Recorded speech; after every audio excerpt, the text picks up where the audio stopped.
Hello everyone, today I'm excited to be visiting Campbell Arcade, which has just reopened. Campbell Arcade connects De Grave Street with Flinders Street station. This connection between two Melbourne icons became an icon itself shortly after opening due to its eclectic mix of tenants.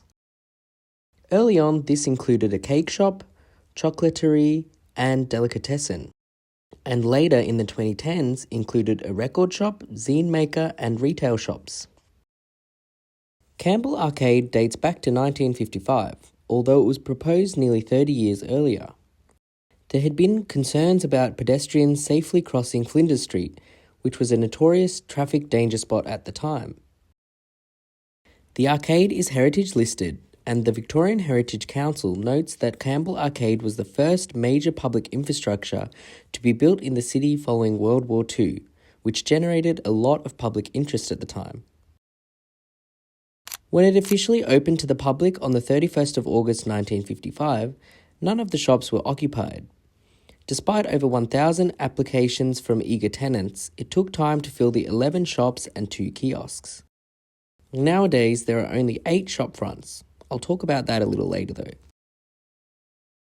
The formal opening was in 1956, led by Sir Harold Gengold Smith. The arcade was named after Melbourne dentist turned councillor Robert Burns Campbell. While he was apparently a controversial figure, he had championed the project and many others, but sadly passed away during construction.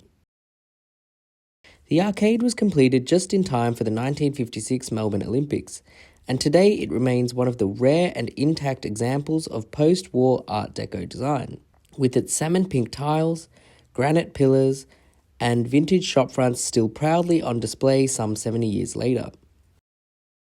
Campbell Arcade was closed in 2022 as part of the Metro Tunnel works. It forms part of the pedestrian link between Flinders Street Station and the new Town Hall Station, which is going to reopen later this year. Once Town Hall does open, passengers will be able to get to Flinders Street without tapping off.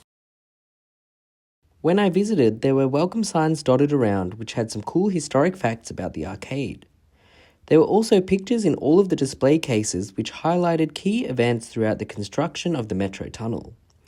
I can imagine in the future, much like before the arcade closed, there would be some cool artworks from local artists in these display cases. The Premier's announcement on Sunday 27 July stated that the arcade underwent an extensive restoration, including replacing the ceiling, upgrading lighting and restoring the 1950s era heritage features, including the tiled shop fronts and display cases. I don't think I've ever come here before, but it looks great now and I'm glad the original charm wasn't messed around with. I saw a recent article that Metro Trains is currently seeking tenancies for the 8 shop fronts located in the arcade. It'll be really fascinating to see what ends up down here and even how much it will get used once the Metro Tunnel opens. This is especially interesting because back when the arcade opened, the government thought it would have a significantly higher foot traffic than it did.